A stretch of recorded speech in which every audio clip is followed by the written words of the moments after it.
Hello, and thank you for joining me to talk about creating representation in education through African American art. Hi, I'm Genice Lee. I am a decorative arts and antiques appraiser by trade, a wife, and a mom. Let me tell you a little bit about my daughter's homeschool education. She's had quite the journey and some different perspectives. She did some years of Montessori. And then in the first grade, we educated her, homeschooled grades 1 through 8. She then did homeschool online with Liberty University, and she finished out her high school education through a private Christian school. This was a journey for our whole family. My husband was quite involved with the homeschooling process as we jointly homeschooled her together. So, a little bit about my personal story about creating representation using art, African American art. At the time that this became, I would call it an issue, we were using the classic conversations curriculum. Now, there are a lot of curriculums out there, but at the time, I noticed that there was very little representation of people of color in that timeline. And I knew that when we talk about history, it depends who's telling his story. And so that we needed to broaden the perspective. And that's what I decided to do. I looked at ways to incorporate African American perspective in history into the timeline. And I used art to do that.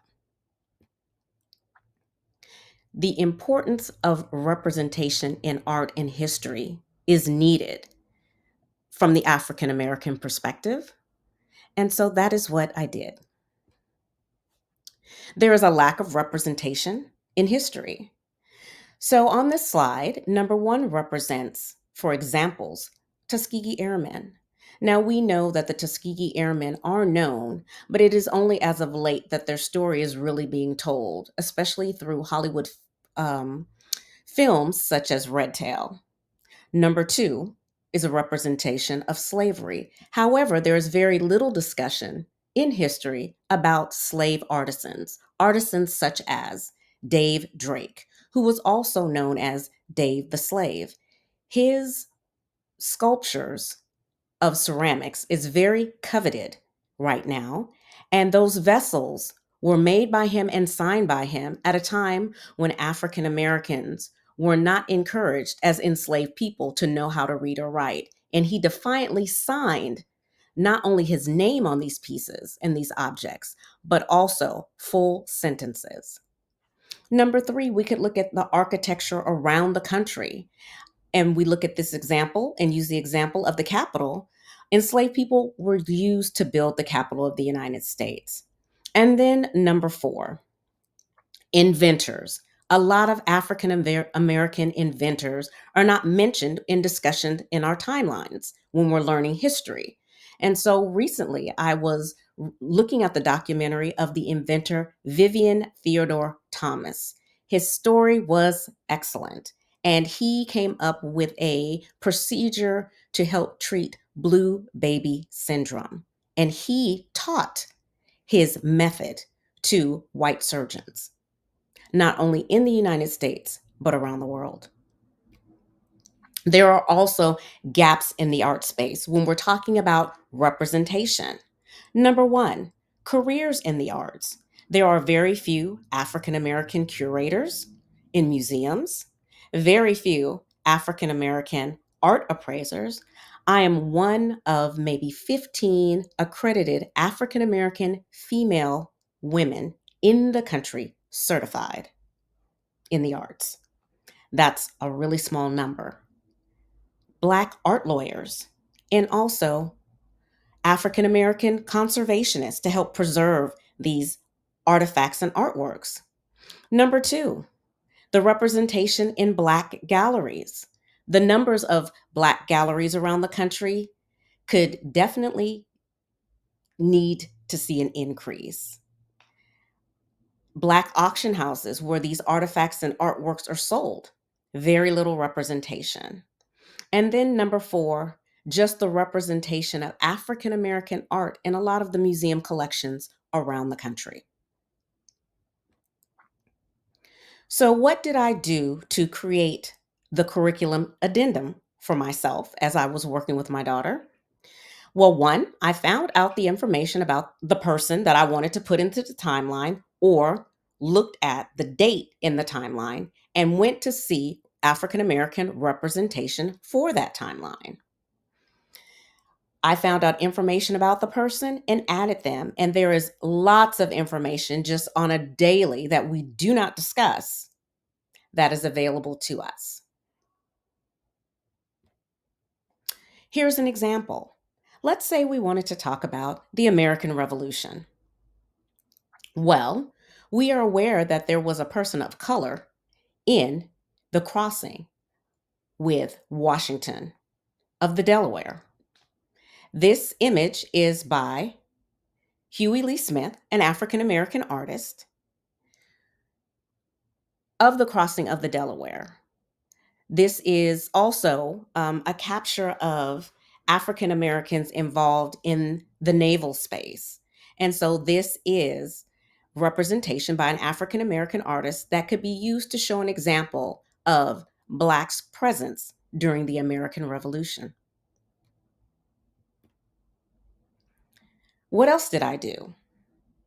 I used African American art to emphasize the imagery of the history that I wanted to share with my daughter.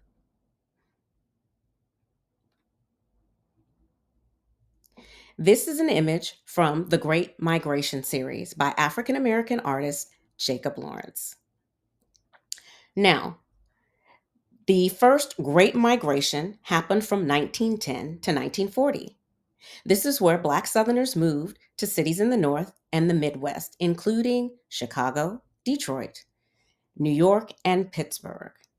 This series that Jacob Lawrence did actually had 60 panels to illustrate this historic event.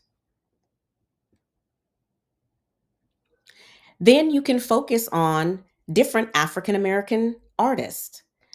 So we've already looked at Jacob Lawrence, who is here mentioned again under number one.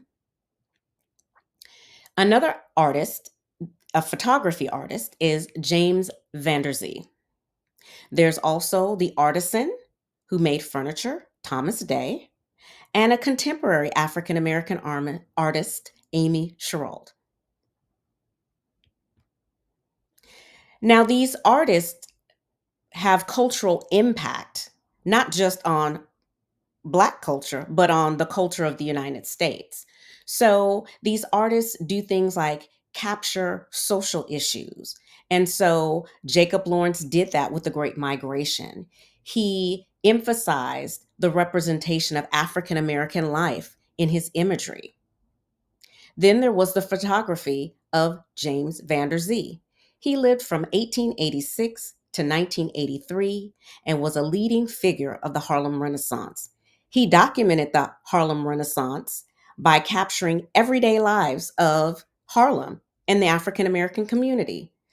Images of the middle class, families, weddings, baptisms, and African American sports leagues. And then we have furniture maker Thomas Day. He was a free man of color, and he was living from 1801 to about 1861. He operated in North Carolina. He operated one of the most successful cabinet shops before the Civil War. And his furniture works still represent some of the finest furniture made back in the 19th century. Finally, contemporary artists help to shape the world and give representation still. And so we cannot forget the iconic painting of Michelle Obama by artist Amy Sherald. Now, the interesting thing about that painting is that the skin tone is not brown to represent actual skin tone, but it was done in a gray scale, which one, she borrowed from the imagery when you took black and white photographs back in the 19th century, but also it was to focus the attention on the humanity of those reflected in the imagery and not their race. We also can look at the impact of African American art on the world. The groundbreaking introduction of breakdancing to the Olympics in 2024. Also, we can't forget the impact of music as an art form. And there was jazz music that was quite front and center during, again, the Harlem Renaissance that gave us such artists as Duke Ellington and amazing singers. And then we can't forget the impact of hip hop culture as it touches the world. Yes, y'all, rap around the world. And so the hip hop culture has touched the world, and we can see people rapping in Japanese, Korean, and French, and many more languages, dressing, emulating Black hip hop culture here in the United States. What was the impact of this change or this added emphasis of African American perspective in the curriculum design for my daughter? Well, when it was all said and done, I went back to Jenna and I asked her, how did the addition of seeing herself in African American history and through imagery impact her? She told me that learning about Black people in the arts and seeing them incorporated in the timelines impacted her own creation of art and representation. She was challenged by some outside folks about only drawing Black characters, but she informed her critics that she didn't see herself in a lot of the imagery that was out there and that she was bringing representation to her space. Jenna is currently an artist and she is going to school to learn about animation and video art. She is very empowered and feels empowered to bring the representation of her own culture into her career space. How does culture, identity, and confidence get impacted when we're teaching our children? Well, here's an image of me with Jenna at the African American Museum in Washington, D.C. And indeed, to understand that Black is beautiful. I asked Jenna how the changes to her curriculum and seeing representation of herself and her culture impacted her. And she told me that when she heard whites talk about history, they only often talked about how Blacks were slaves. She was armed with the information that Black culture is so much more than that. And she felt empowered to add to those conversations her knowledge of African American history because she understood that there was a larger truth in that discussion that was not being talked about. And she added that to the conversation. There is a global perspective, again, using African American art and artists and art done by African American artists. We talked about Jacob Lawrence. His art also captured the Haitian Revolution. So again, it's African American artists depicting events of the African diaspora around the world, not just historical events in the United States. I want to give you all a call to action. I want to call upon you to create your own educational supplements and advocate for diversity and the educational content in the materials that you're using for your children and maybe just teaching other children. Number one, perhaps think about visiting art galleries in your community. And hopefully, you're able to check out some Black art galleries. Number two, try to go to some art exhibitions that feature African American artists, Black museums, and historic homes. And even if you go to the historic homes and there is, quote unquote, not a visible representation of African Americans in those displays, you're now armed to go back, check through history, check that timeline, and find African American representation to talk to your children about. And then also consider visiting artist studios locally Regionally, or maybe when you're traveling with your family, you'll take the opportunity to go and visit a Black artist studio. In closing, we all should know that diversity makes for a rich tapestry. And we must understand that all the threads of the tapestry are equal in value, no matter what their color.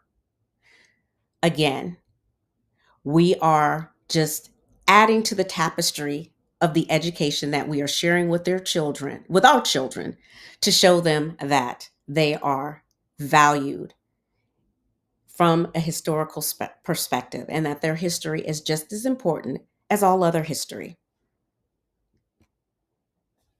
Thank you for watching.